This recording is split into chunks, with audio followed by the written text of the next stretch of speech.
hello in Baltic competition of 26th Black Nights Film Festival. We have in whole festival we have 3 films which were shot in one uninterrupted take. 2 of them are here in Baltic competition.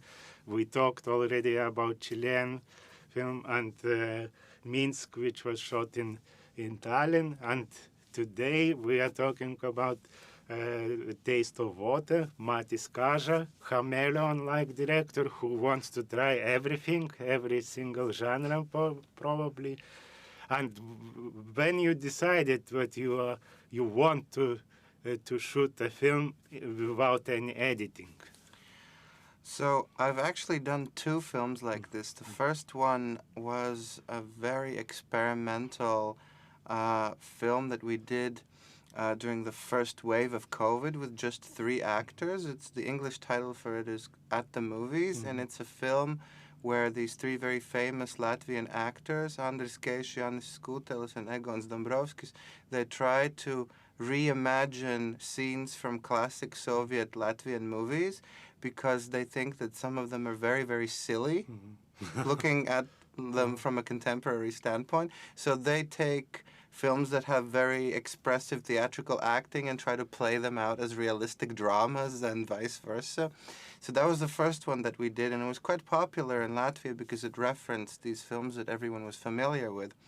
But then I wanted to take the one-shot principle and kind of expand on it and do more with it, and this kind of work was certainly an opportunity to do it.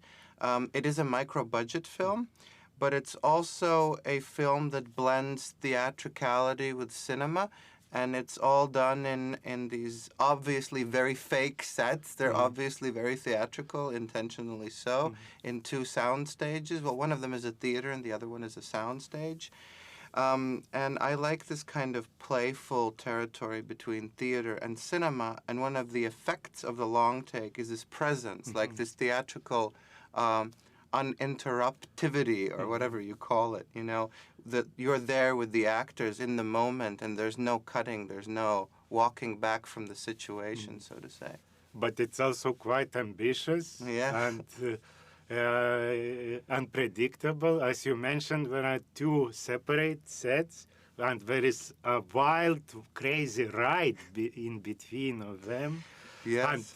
And you go through the streets of Riga, and it had to be choreographed. It did, although you can't really choreograph something like that ride through Riga, because we were very lucky on the take that became the film to have so few red lights, because that would extend that trip by maybe 3, 4, 5 minutes, and we wanted it to be as short and as, you know, as powerful as possible. So that was something that we had to account with, that we might have to redo it just because that middle section there, that trip is too long. So it's always unpredictable, even for us, as the authors of the piece and as the crew of the piece, because you never know when something is going to go wrong and you're going to have to do it all over again. And it was the case many, many times that we had to film this all over again from the beginning. And it's a very big adventure for the whole crew, because everybody's by the time you're at 1 hour 30 minutes, everybody's like shaking to because they're so uncertain whether we're gonna finish this time or not, and so, it's a big experience for everyone involved. So and Jānis, one of principal actors, he probably got your permission to direct what scene, yeah? He was the driver in that scene, and we had to do it because we couldn't have a designated driver. It had to be somebody from the actors, because we wanted to stay with the actors in that situation and not just for some reason, not show the driver. So we chose Jānis because he's probably most experience with the car, because the car actually belongs to a good friend of his and another actor, Egons Dombrovskis, who loves these flamboyant big cars. He's just the kind of man who likes really big cars. And this is like a huge Tundra 4x4, I don't know what it is, but it's a huge car. And so, of course, we chose this big, flamboyant, huge car for Master's big opening. And tell us how many takes you was able to shoot. So we did a total of 11 attempts at the film, and only 2 went to the end. So it was only on the last day that we filmed the movie. So you can imagine how we went to sleep on the day before, because due to actors' availability, that was the last day. I mean, it's either make it or break it, you know. We either do it or there is no film, or we have to edit, which would be like going, you know, it would be a way out. It would be a cop-out situation. So it would really not be something that we'd like to do. And fortunately, we had 2 good takes on that final day. Yeah, but for I imagine for Alexander's, your DOP, it was a nightmare. You know, for him it was a big challenge and also a nightmare in certain parts, because for him he had to carry the camera on his in his hands and on his shoulder, depending on the scene, for 3 hours non-stop almost, because we filmed every day 2 takes, so it was an hour and 45 minutes. Then he had maybe an hour's rest, and then we went back to step 1, and again he has to start filming. It's all handheld. None of it is on Steadicam or dolly or anything like that. So for him, we kind of planned in the middle of the film some scenes that are more static, so he can kind of sit down and take a rest and just hold the camera like this.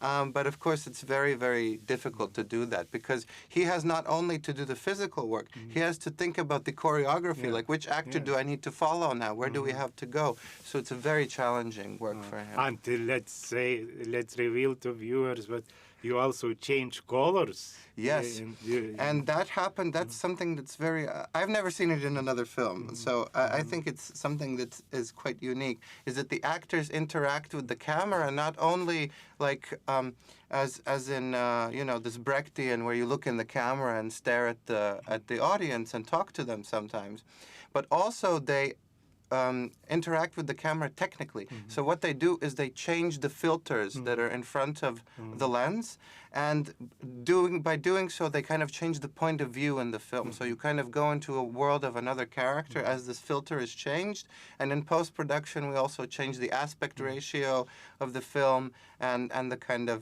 color grading, because it changes as you start to follow another character. The kind of color grading and aspect ratio changes. Yeah, there are plenty of talks about uninterrupted shots, and some unbelievers, let's say anti-vaxxers of long shots, they think that directors cheat. And who changes batteries for camera? How do you deal for that?